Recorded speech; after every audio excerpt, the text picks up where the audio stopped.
Foot Clan, before we start today's show, it is important to let you know the Megala Bowl is back.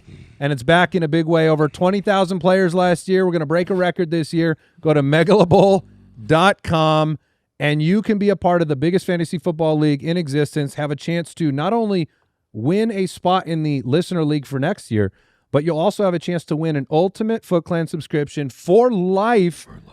And you compete, and the pride is really, I think, the key. It's so mega. It's so mega. Head over there right now. We're going to start the show. Megalabowl.com.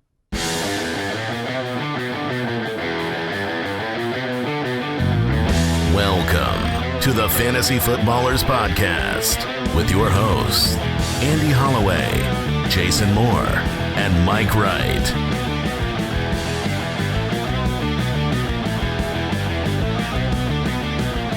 Oh, welcome in.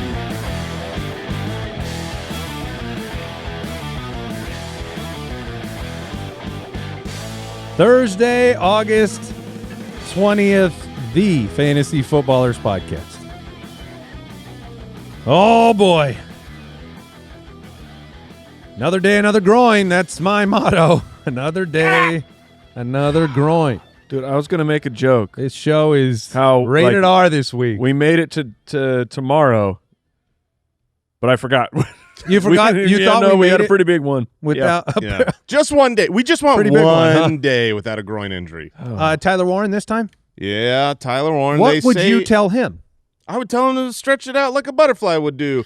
I've got a Slap picture. the wings, Honestly, man. if you go to groinindex.com, you can see the technique. I am personally presenting it. So groinindex.com. You were briefly going to There go. it is. Oh, look at that. We are on the show. Nice location. Fly. Nice location for you. Fly like a butterfly. But you were going to be a PT for a while, right? I thought about it for a long while. Focusing on groins. Solely a groin PT. But another day, another injury. Not the only one. We'll talk about the news. We got leader of the pack today. We got bust picks and value picks on the show today. So if this thing goes over, it goes over. I don't care. We got. Oh, Dad's getting crazy. We got fantasy football teams we've got to prepare. On a Thursday. Whoa. I was out late. Why not? Just keep it going. But you heard at the top, the Megala Bowl. Go compete right now. Megalabowl.com if you want to participate there. And don't forget. And you do. We still have our UDK for Life giveaway going on. We're going to do a live stream next Monday, answer tons of questions. Drafts are coming up. I'm going to do it, Mike. I'm going to do it. We're live on the show. He's doing it. I'm going to do something that I just brought up as an idea to you a minute ago. Do you know? No, I don't know. Now, listen, our My Guys episode is next week. Oh, okay. I'm going to just do the halfway. Yeah. Our My Guys episode is next week. We have had some people like, oh, I'm drafting this weekend. I don't have your My Guys yet. And I'm like, okay, the episode's next week. The season starts a week later this year. We have to thread the needle. We don't want all of our 9 guys going down with groin Do injuries. you see how many people are getting hurt? But some of you are drafting this weekend, and I know you'd like to know them. And here's what I'm going to do for you. Our show's next week, but I am going to go into our ultimate draft kit, and I'm going to mark. Personally, he's going to I'm going to mark. We always mark the My Guys once we have the show. I'm going to mark one My Guy per person early for this weekend. So if you have the ultimate draft kit, I'm going to ask you 2 things. One, go in, find the My Guys. They'll be marked by, we put them in the system. 2, let's keep it secret. Don't tell anybody. Don't blow it. No spoilers. I feel like I might get more spoilers by asking them. Yeah, well, I mean, you'll get them. The Foot Clan. Someone's going to LaShawn McCoy this. They're integrous people. That's why I'm only giving 1 away. I could put them all 9 in there, but I'm not crazy. But I'll do that. If you're in the ultimate draft kit, if you have it. Josh says, well, there goes my side business. Oh, you were selling the data early? If you knew You're out on the street in a trench coat. If you knew how many you want some My Guys? have emailed me asking for the My Guys early, you would be shocked. How much money have you made? I can't say. Check his live Venmo feed. But shout out to next week's Spitballers. Yeah, but yeah, if you we've had the question being asked because the timing, people don't necessarily know that the season starts a week later, and Anyways, we'll put 3 of them in there early, and then we'll do the show next week. But we're doing the giveaway. We have a live stream coming up, ultimatedraftkit.com. Get prepared. All of our rankings, right, our projections, our tier-based rankings, 100-plus player profile videos, a brand new, if you're just coming back to the show, because I know a lot of comments lately, they're like, oh, your back wall is different and stuff like that. If you're just coming back to the show, we added a fully featured mock draft tool that will be going, it's on the mobile apps. It will be on web today. Nice. It will be on the web today. So lots going on. UltimateDraftKit.com. Let's get the show started.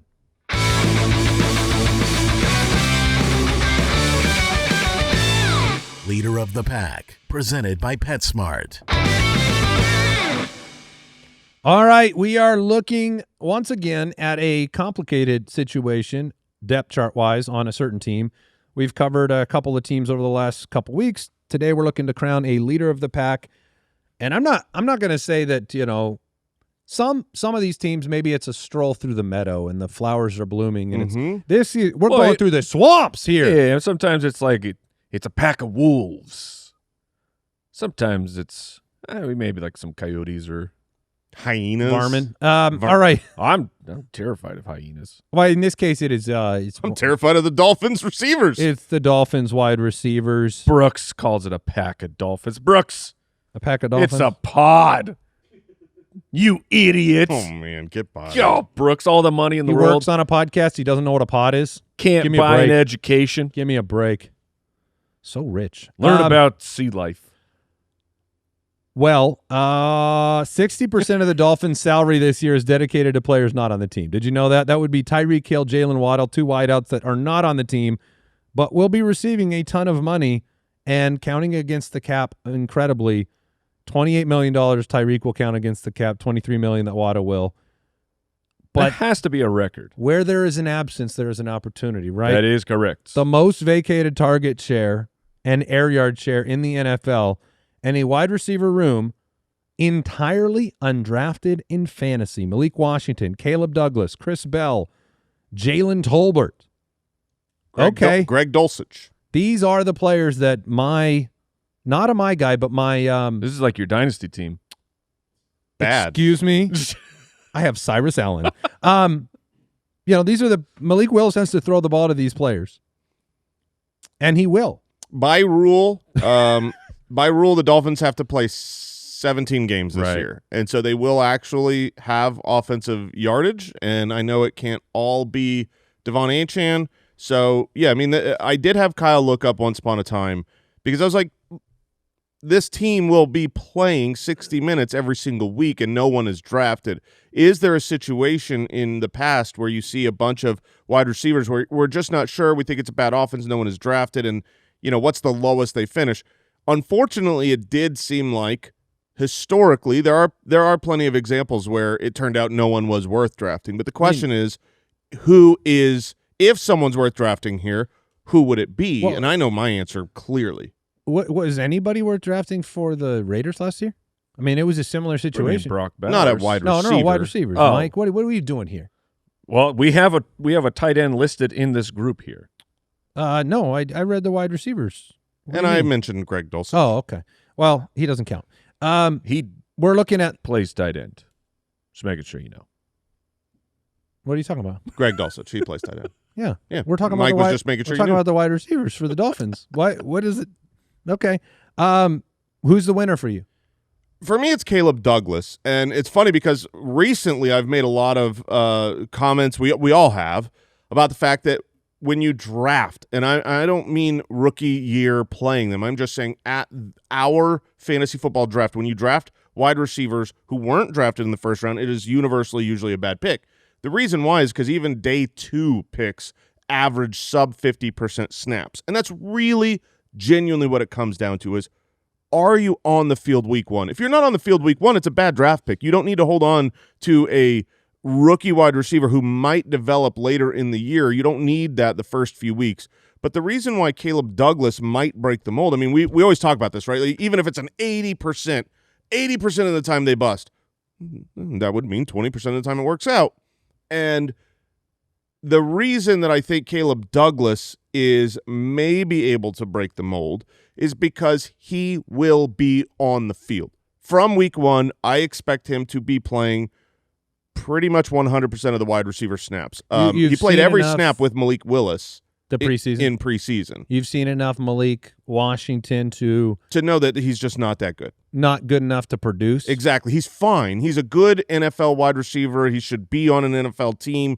But for fantasy football, he is not good enough to go out there and average 70 yards a game and get a ton of touchdowns. Like I think he's irrelevant for fantasy football personally. So I want to take the shot of the unknown of Caleb Douglas, a guy, he was a third round pick, 75th overall. He's also been making a lot of noise, like consistently the entire offseason. They've been saying Caleb Douglas has looked really good. I'm with you. I think we've seen enough Malik Washington to feel a little bit capped on what the production can be. I like Malik Willis. I think he's a good quarterback. I think we've really heard no negative news about Malik Willis during this offseason. Can't say the same for Tua Tagovailoa or Kyler Murray. Like, Malik has had some highlight plays in training camp, and I think Caleb Douglas is the highest upside opportunity, and probably one where we have been here before. We completely, as fantasy players, dismissed Jalen Waddle. Now, Waddle was a higher draft capital player, so it still happened, though. People just didn't believe that the team can have a productive player. And to broaden the conversation, I know we like Greg Dulcich to be a target in the offense, but Greg Dulcich is he's not Brock Bowers. He's not Trey McBride. He's not a player that, is going to have 100 receptions on this team. Bowers and McBride can do that. Dulcich can be a higher value sleeper tight end. But at the end of the day, I think you can look at this team and say, wow, if they outperform what our expectations are on offense, who would be the beneficiary? To me, I like Caleb Douglas. Yeah, his production profile was pretty good. His physical attributes are great. I mean, this is a player who's 6'4", 206 pounds, ran a 4.39 40, which is 91st percentile for weight-adjusted speed score. He's been making plays. I mean, to be honest, I don't think it's going to be anybody. I think it will be no one. In the last round, you're taking wild shots, and I talked about this on the Tips and Tricks episode yesterday. Be willing to move on right off the bat. If he's out there for 62% of the snaps week 1, get rid of him. But I do think there's a chance he's out there for 100% of wide receiver snaps from the get-go. I'm on the Malik Washington side. He's been the name that has popped up the most to me while I've been following the beat reporters. And it's been pretty positive news. Like, generally speaking, I do agree, Jay, of the process of, okay, he's Malik was a 6th-round pick. We're going into year 3. You think a Malik to Malik thing's going on this year then? Hey, it doesn't hurt. No. It doesn't hurt. We can Malik Hey, he's got my name. But it's target. Like, and Washington is, as a rookie, 220 yards, then last year 317 yards. He was, buried on a depth chart with two superstars. Yeah. So I don't completely blame him for not being able to break into that rotation at all. I mean, we had last year, 3 years ago, Parker Washington, 132 yards. Parker Washington, year 2, 390 yards.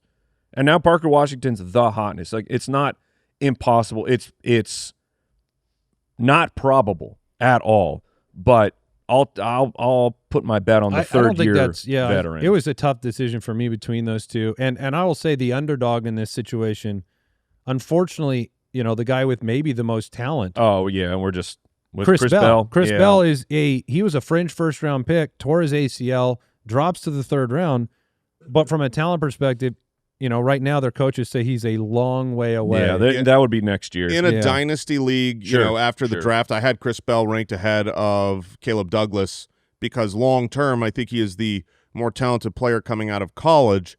In redrafts, when you're at your draft right now, Chris Bell's that's that's what we need bell. Right now. And I would say that he it tolls for thee. He's completely undraftable. That was Leader of the Pack presented by PetSmart. Visit your local PetSmart store or go to PetSmart.com today. PetSmart, anything for pets. News and notes from around the league. Well, the Colts tight end Tyler Warren suffered a groin injury. We talked about it earlier. Yeah, that is I mean, not all groins are equal, Mike. No, tight they end. are not. This one's.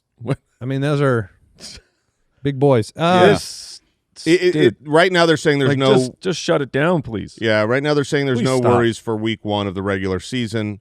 And we had some weird reporting because it was went adductor 2 to 3 weeks, right. and then it circled back to 1 week with a groin. Those are connected, probably. I don't know.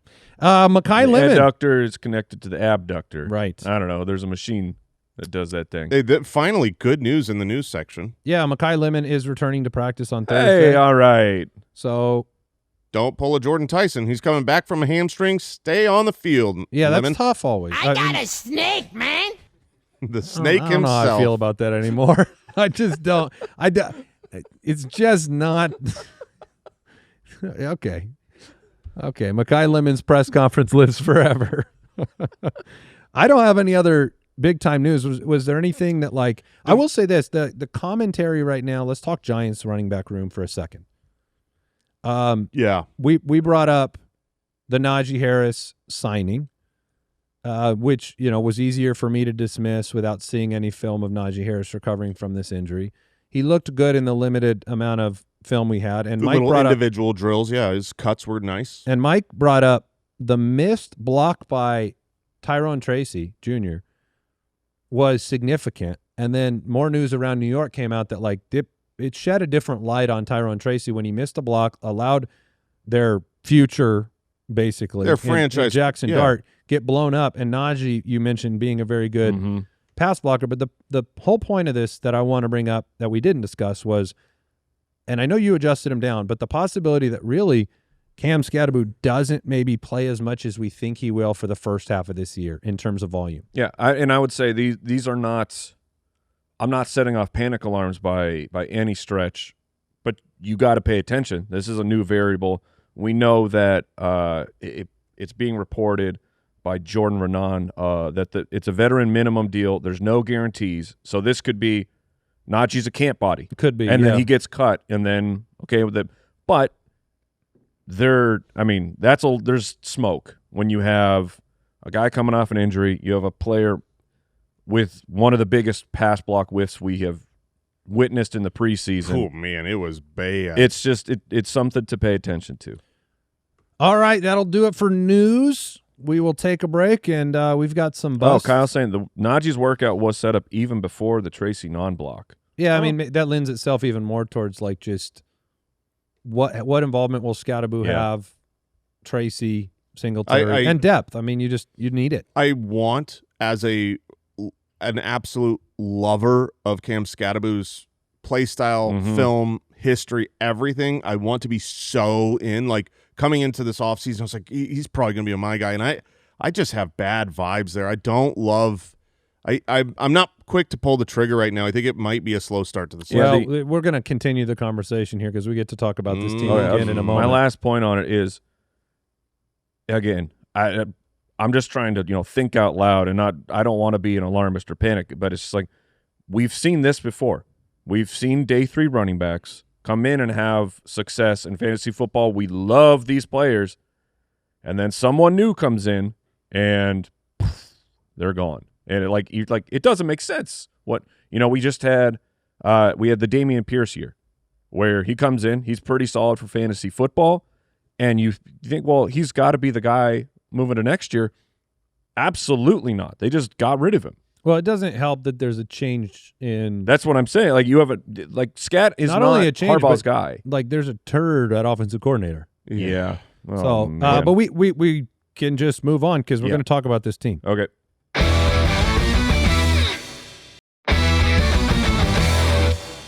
All right. We have individual picks for both the bust and value segments today. So lots to talk about, to debate, to discuss, and to, well, in the bust case, be fearful of. Let's get into it. Busts. All right. Well, these guys are not guaranteed to fail. We have consensus busts in the Ultimate Draft Kit, but we are kind of looking at situations we think are high risk. maybe look really good from the outside, but kind of buyer beware situations. And unfortunately, I know that this name it is not agreed upon here. No, we have a difference of opinion, and it's not really difference of opinion at all about the player, the talent, the ability of them. It is a concern with you love Cam Scatteraboo, but you have concerns about the situation, the vibes. Yeah, the vibes aren't great in New York, and that makes sense with Matt Nagy there. Yeah, and so my bust pick, the one that I am not like, if I took this player in the draft, I know it's a good value, and you can take the shot on the first couple weeks. I don't think that's a problem. It's not like you're overpaying, but you might not get a starting quarterback out of it. My bust pick, unfortunately, regrettably, is Jaxson Dart, Jason's 5th overall quarterback. In 4-point passing touchdowns. Yes. I know. The people hate it. Well, the people want to see Jaxson Dart and the New York Giants have success, and with Harbaugh's arrival, I thought it was on the way. When Greg Roman and Matt Nagy pulled up in the car behind, the Uber. Someone need an offense to fix? We're Uber, here. In the Uber pool. When Cliff Kingsbury was the offensive coordinator, if you don't remember, Cliff Kingsbury basically, the report was, Cliff Kingsbury signing to be the offensive coordinator for the New York Giants. It was like, oh, baby. And then it was like, no, just kidding. Nagy. One of my – so I don't like the vibes, but that's like, it's Matt Nagy's history, Greg Roman, and the changing offense. I don't like that.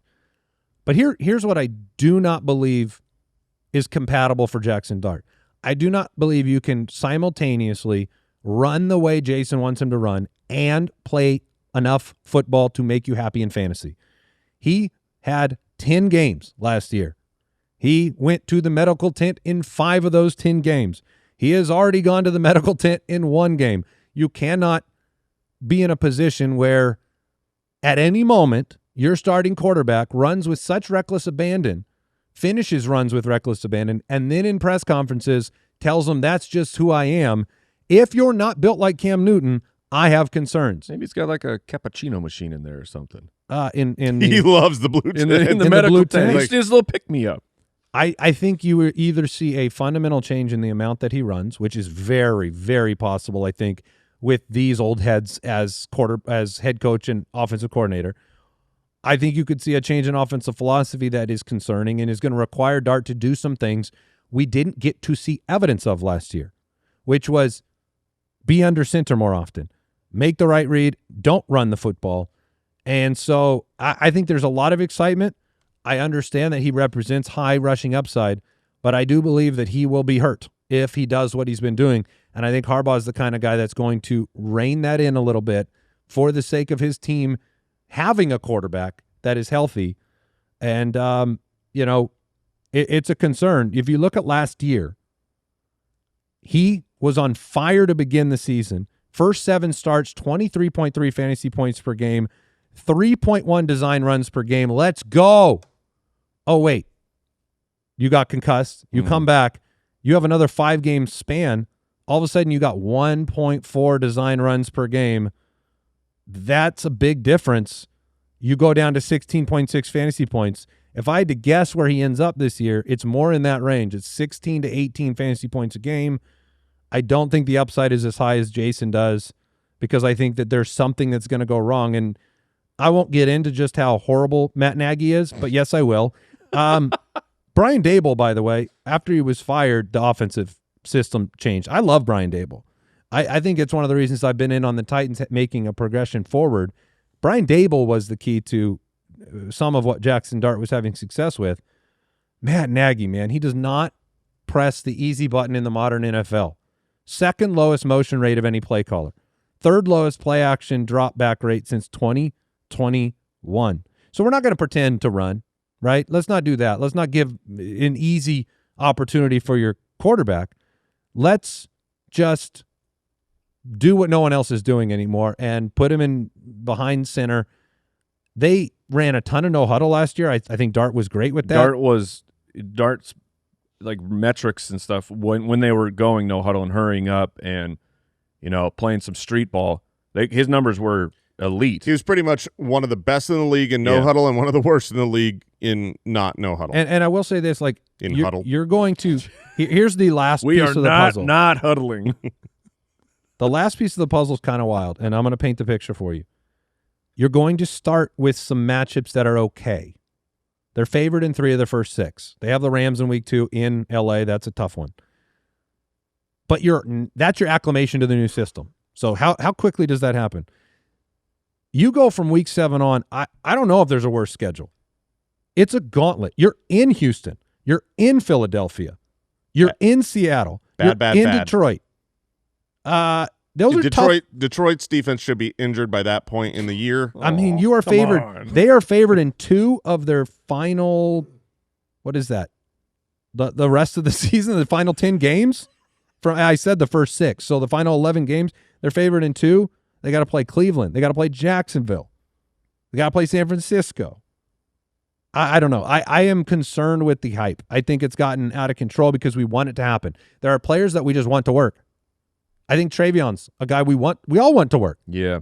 I don't know if there's a better person in the NFL than Trayvon Henderson. If you've listened to his interviews, or a more dedicated player. Just stand-up guy. We want the faces of the NFL to be the faces of the NFL, and I just don't know if it's going to be easy. The calling this a bust pick is very realistic, I think. I mean, the idea that Jaxson Dart, first of all the reports out of camp have been that the offense has sucked. That's a good point. Everything has been like they don't have it together. Even Matt Nagy came out and said like Jaxson Dart's so talented, but he's really struggling. It's like, well, it's your fault. But no, I have like no doubt that Jaxson Dart can bust and be terrible this year.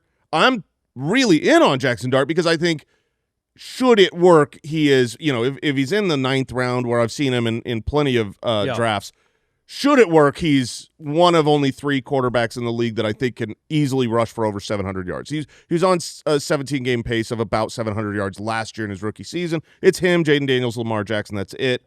And if you look at... Finish your thought, and then we have to hit the stupid breaking news button again. Okay, all right. If you do look, I know it's like the injury risk is out there, and he's not built like Josh Allen, but you look at Lamar Jackson, Jaden Daniels, and Jaxson Dart, and you got 6'4", 210 in Jaden Daniels, 210 pounds, 6'2", 205 in Lamar Jackson, 6'2", 223 for Jaxson Dart. So I do think he can – everybody can get injured. Lamar's been injured. Daniels has been injured. I am in on taking this shot. What was his height weight? 6'2", 223 for Jaxson Dart. So this is not bad. Did he seem that big? He didn't seem that – I mean, he didn't seem that big, but I don't know people's weight in person. I don't know. But I like the upside. I certainly could never – no one could argue that, like, he is as unguaranteed a success as possible. I'm just afraid you can't draft him and start him and be guaranteed to have a starter, and then you got to figure it out, which maybe that's worth it in the 9th. In the 9th, I mean, I like him, but at the end of the year, it's very easy that this could be like, oh, yeah, he failed. I won't hit the breaking news button, but I will tell you that Sam Laporta is now injured. Jason, cover your ears. No, that's my dude. Sam Laporta is out with a hip injury. My all-time favorite player. Well, Gino. Well, my second all-time favorite. Dan Campbell says he's not sure if the injury will go into the regular season. Man. So, Jameson Williams. Dude, Jameson Williams. You guys don't. I know. Don't get me started on how much I wanted. Yeah. I'll let the people know. He's not a my guy. You didn't allow I would yourself. never do double lion, same exact my guy, for example. Well, yeah, yours worked better.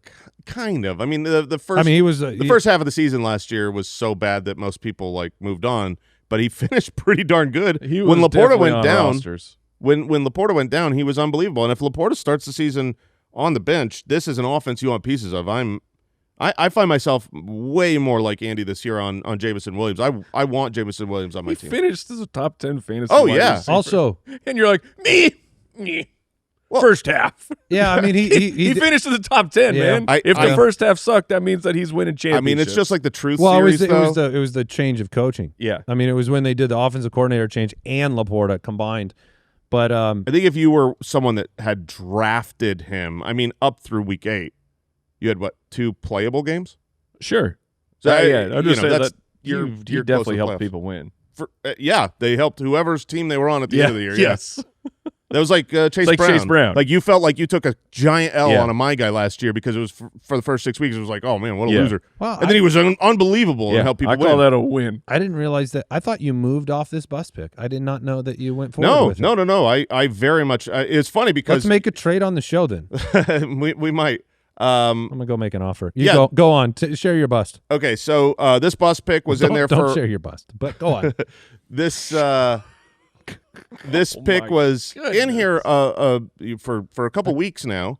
And then we got news that I think made everybody think I was going to change my bust pick. I did. You did. Andy did. Then Kyle was giving me other options. I was like, Kyle wanted you to do it too? Well, he just thought I would. And I was like, no, I don't want to change. I completely still believe this, and I'll explain my rationale here. My bust pick this year is Travis Etienne Jr., running back for the New Orleans Saints. The artist formerly known as Travis Etienne if Jr. you are, we know from my gosh, the that's what I'm going comments. to call him from now on. The artist formerly known as Travis Etienne. There you go. Full time. That's He fine. wants to be Etienne. Yeah, so if you are coming back to fantasy football and you're like, why are you saying his name wrong? That's the French Creole pronunciation that he prefers. The commentators in the Hall of Fame game basically said we're going to call him that this year. So as the season goes on, you'll hear Travis Etienne Jr. It stinks only because there's an Etienne. Like, if it was someone else that was unique, you'd be like, but anyways. So let me read you a Slack channel message that we sent last night. I said, we were like, Mike's like, hey, are you still sticking with Travis Etienne Jr. as your bust? And I said, I wonder if he'll change that. And then you got tagged, and you said, yes, I am. Well, I was saying yes to Mike's, the first question of, are you still sticking with him? Yes, I am. So I see how you see it both ways. But here's the thing about the artist formerly known as Travis Etienne.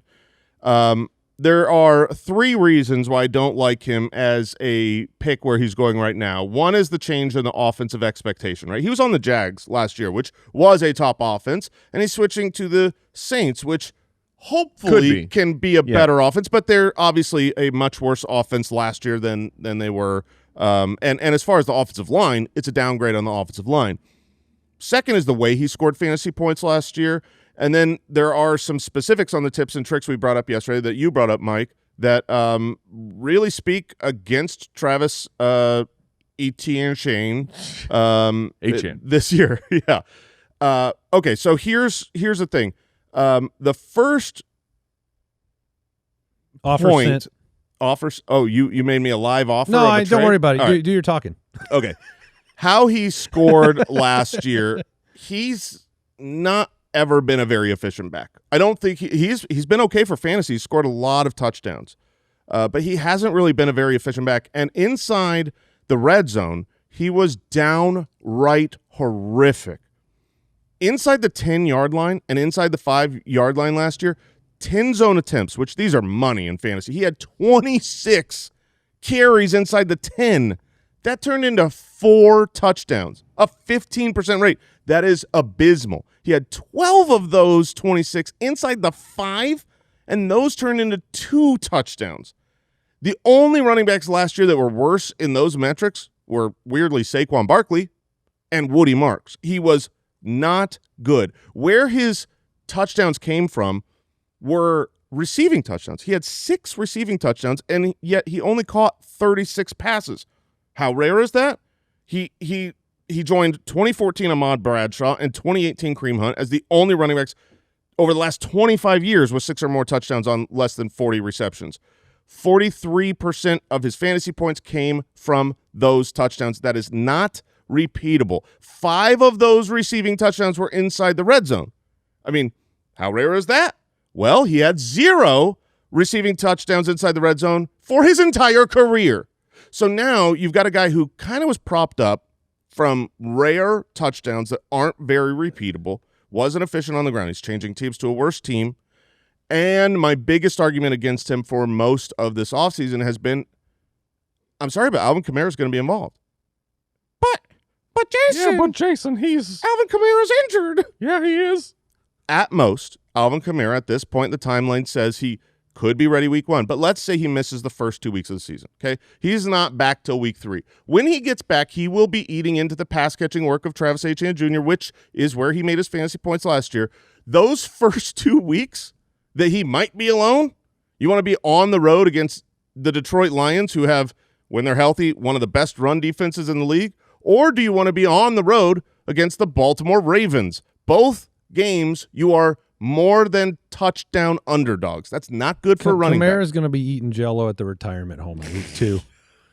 Yeah, I mean, I'm just saying by the time you get to any good schedule. So early underdogs, that was a tip and trick from Mike yesterday. When you're an early underdog on a bad team, it doesn't usually work for fantasy. I think that how he scored fantasy points was not great. So there's no reason for him to be on your team. I sent you a trade. Well, I think he's going to be great. So we'll see if the value matches. The rubber meets the road right here. Look, I think that you can make.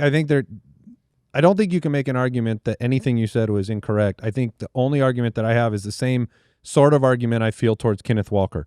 The market and the teams that I trust, the play caller that I love, they put their money where their mouth was. 4-year, $52 million deal. Ken Walker has a ton of crappy efficiency metrics in different areas. This dude dances behind the line of scrimmage and gets caught back there. I just love the fact that they decided to make him their franchise identity at running back. So I'm in on that. I do love that. And I love Kellen Moore offenses, especially for quarterbacks and wide receivers. One of the weird things about Kellen Moore's offense, though, they have routinely ranked among the bottom of running back target shares over the last 4 years, 26th, 20th, and 27th. So it's like, and honestly, that's smart. That's wise. Throwing to a running back is less efficient than throwing to a wide receiver or a tight end, just statistically speaking. Have a fast pace of play. Like if I was an offensive coordinator, have a fast pace play, throw to your wide receivers as much as you can. That's how I'd play, and that's how Kellen Moore plays. But, I do love the investment, and I will say there is another metric of a certain barometer of money given to running backs in the offseason where if you are over it, you usually work, and the artist formerly known as Travis Etienne is over that mark. So Rumbalaya. You've got both sides of it. I'm more weary, and I will look at the trade offer. It means that you're convicted about it if Kamara goes out and you still feel like – I mean, I got a trade offer from you yesterday. Was it good? I don't remember. Oh, you don't remember the offer? Oh, no, that was good. I tried. Why didn't you accept it? Wasn't that for that was for this dude? Yeah, but it wasn't a good offer. I ran like 5 mock drafts, dude. The guy, then you hate him. The guy, okay. I hate him if I don't take your crappy offer. All right, Chuba Hubbard, Mike, that's your bust? Sure. Oh my gosh. Okay. I'll just submit my he says comment. This was a crappy offer. He says I made a crappy offer. His offer was the 301 in our league for Travis Etienne Jr. 301 in a 3-keeper league. That's basically the 6th rounder. A 6th rounder for he's going in the 4th. So, no, I will decline. I have run a tremendous amount of – so Bashal Tutin goes around – I mean, is Bashal Tutin versus Travis Etienne? Bashal Tutin will not be there at the 301. So, well, Jadarian Price will be? No, he won't. Oh, okay. So, I mean, I know what you're saying, but I know our league and how we – I mean, okay. You know how we draft. Bashal Tutin and the running backs go up in our league of record. I have taken – You love Etienne. I've taken every opportunity that has ever been presented in front of me to either dump on or bet against Travis Etienne Jr. to the point of just a truly horrific outcome last year. Look, if you recall, there were co-starters on the Jacksonville Jaguars last year, and we were all taking sides. And then they traded one of the guys to be a backup in Philadelphia. Tank, I forgot. And then it really worked out for Travis. But I'm with Andy on the volume. I think the volume will make him okay. And I like the Saints offense, so I don't think that he's a special player at the running back position, but I think he will end up being okay.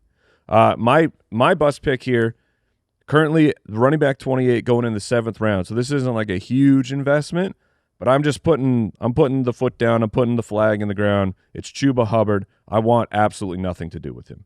Like this, he is a full fade for me at this point with what's going on in Carolina. You know, recalling last year, weeks 1 through 4, he was getting an elite work percentage. He was at 29, the work percentage, which is, targets and attempts. He was at 29%. 30% is elite. So, like, the volume was completely there. In that time period, I will say, he did not force a single missed tackle as a runner. So this is a guy that's just voluming his way to fantasy value. Then he loses his job to Rico Dowdle. He had no runs of 15 or more yards last year. Like, his efficiency metrics are they're red. He had 1 total carry inside the 5 because they didn't trust him. They wanted that job went to Rico Dowdle. And we've also seen Jonathan Brooks. I struggle with Brooks's ADP, what is going on, because he is right next to Chuba Hubbard in ADP. I've seen leagues where Brooks gets drafted in front of Hubbard, but it's just pointing out that Chuba's at the tail end of the dead zone for running backs, which Jay, you've talked about. You're at the end, man. This is the deadest of the dead zone. I want nothing to do with that situation. And if you remember, somehow the Panthers, despite being under 500, they were first place. So they get a first place schedule. Warren Sharp has them ranked as the 3rd hardest schedule for 2026. And to piggyback on my tip yesterday of teams that start as dogs, well, 3 of the first 4 games, they are underdogs. They are underdogs on the road against Atlanta. That's how down bad the Carolina Panthers are at this moment. So people are drafting Chuba, and I just want absolutely nothing to do with it. Yeah, we had the Jonathan Brooks conversations earlier too, and we have all of our bust picks, our consensus bust picks in the UDK ultimatedraftkit.com if you want to get in on that before your draft. We'll take a break and we'll come back with value picks.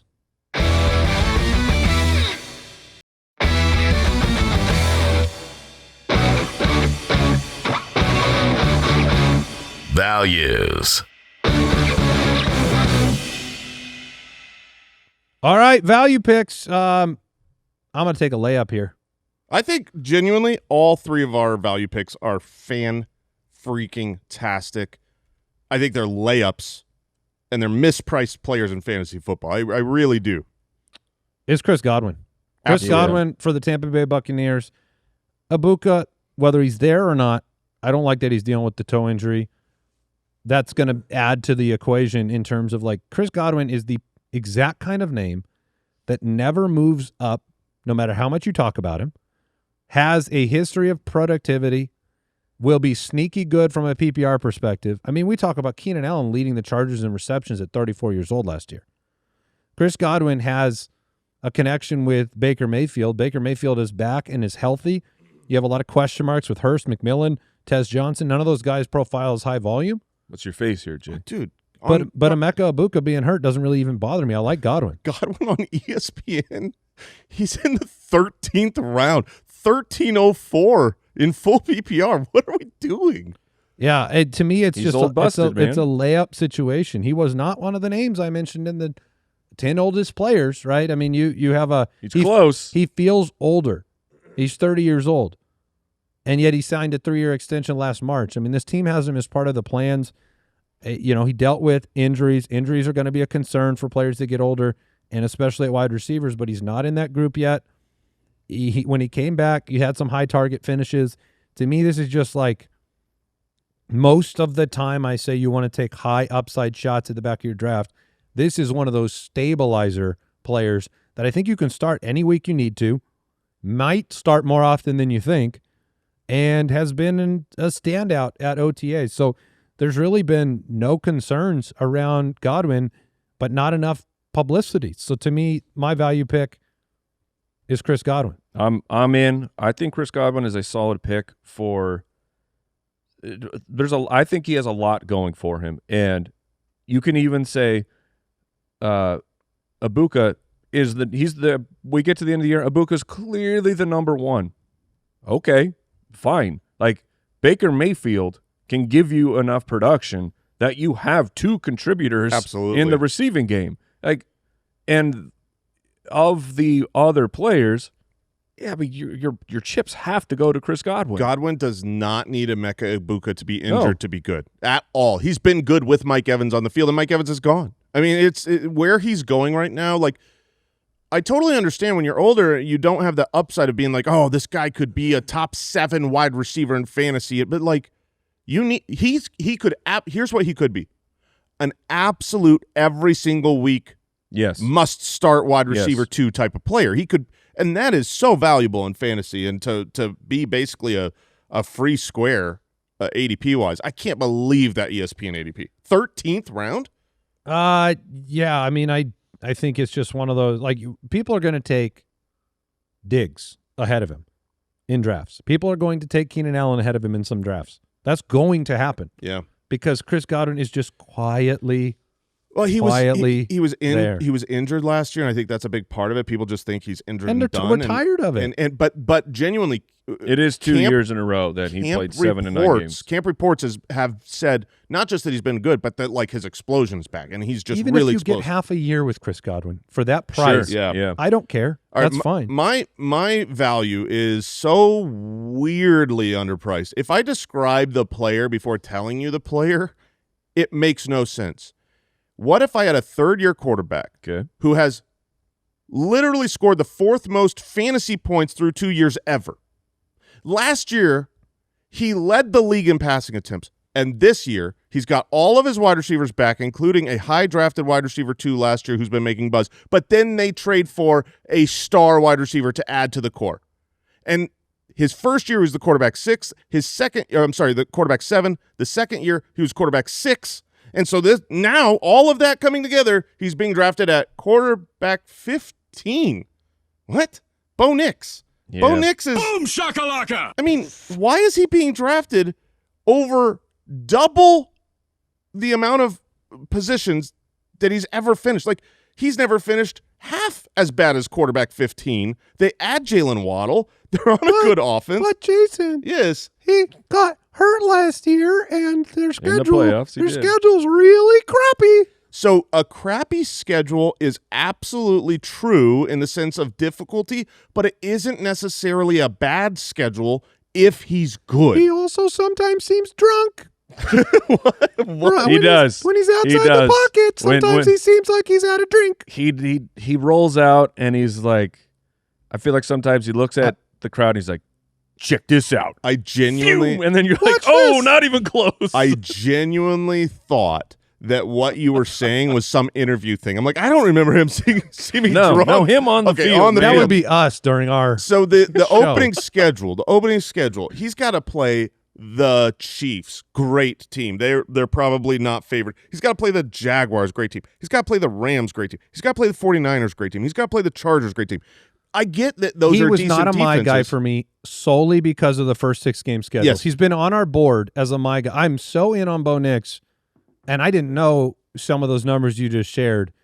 But the beginning of the season, for some reason, there's doubt about Denver in general. Right? I'm just I get it because I'm there just were games stating it. last year. No, there were games last year where you're like, why is their offense so bad? There were. If you They played the Raiders and they scored 12 points or something silly. yeah, didn't they lose to them in week 1 No, or that was something? the Pats. Oh, the Patriots. Well, what's the divisional odds too? They are 3rd highest.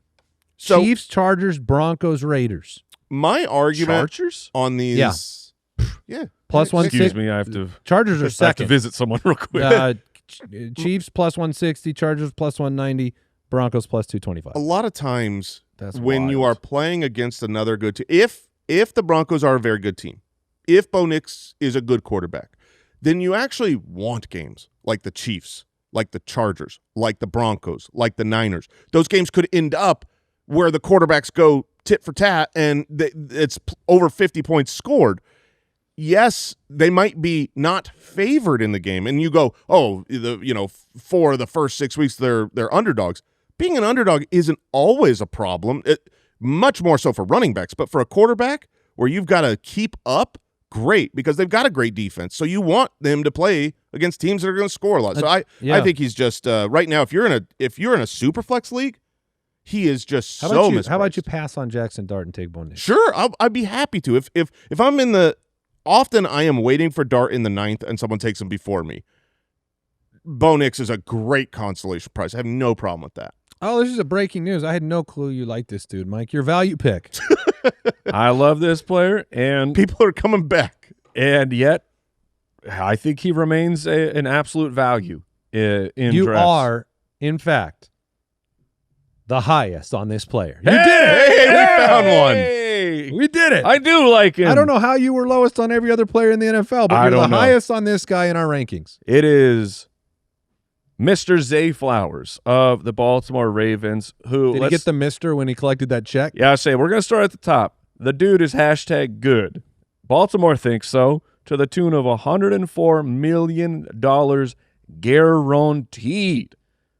All right, now that we got that out of the way, the trajectory of his career. Fantasy finishes 30, 22, 7.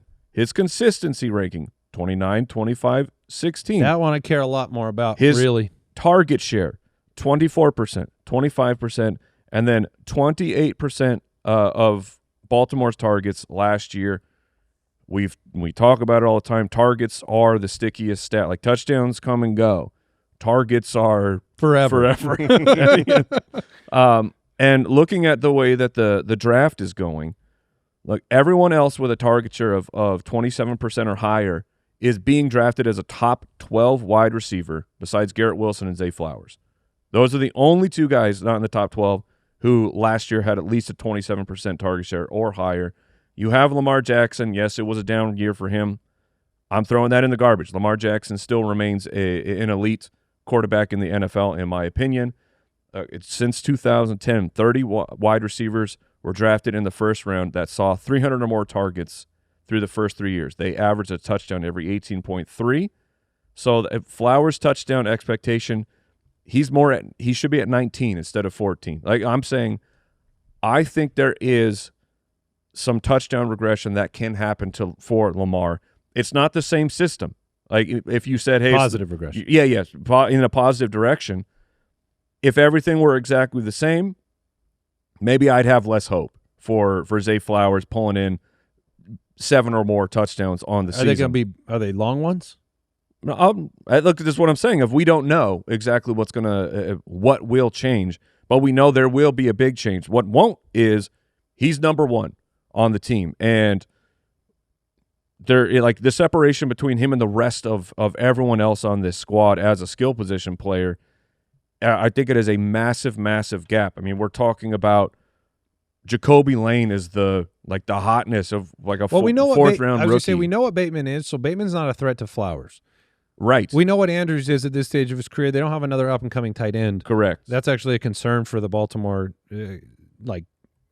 like if you go beyond Andrews, it's a bit of a concern. Yeah, they do have, and they lost some offensive line stuff as well. But like Jacoby Lane is the next possible contributor in the passing game, and you can't imagine Jacoby Lane threatening a $104 million man. No, which says to me, he might be a 30% target share player this year. That's not out of that. That's not a wild thing to project. I'm not going to go that high, but that would not be a shocking thing at the end of the year for what they invested in him and what the rest of the team is. Look, the books still love Ravens. They're favorites in each of their first 7 games. And yes, we do. I want the Ravens to be favorites. I want them to know that they're going to go out and they're going to score a bunch of points. They're tied with the Bills for second in Super Bowl odds. The Ravens are a solid squad, and it's Zay Flowers here. The targets are going to be there, and Flowers is sitting in a range that is not with the top tier guys. The Ravens are currently the number 1 team in terms of odds to win the AFC title. There you go.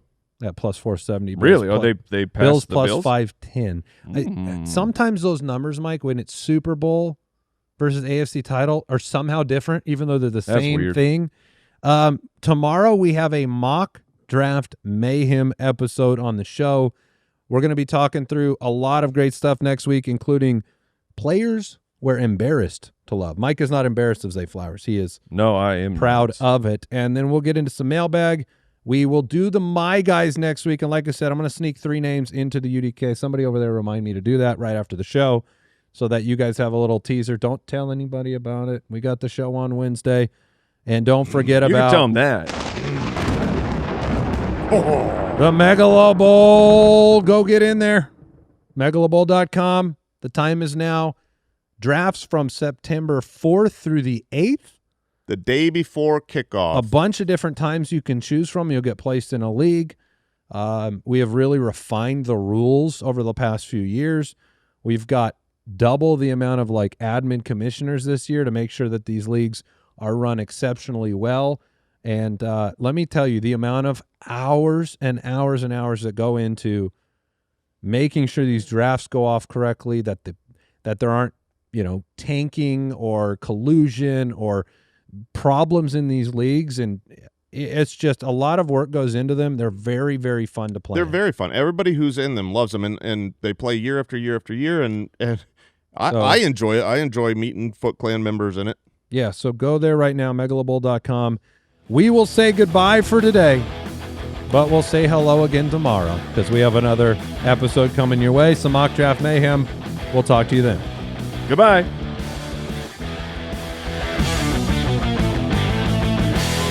Thank you for listening to another episode of the Fantasy Footballers Podcast. Join our fantasy football community on jointhefoot.com and follow us on Twitter @TheFFBallers.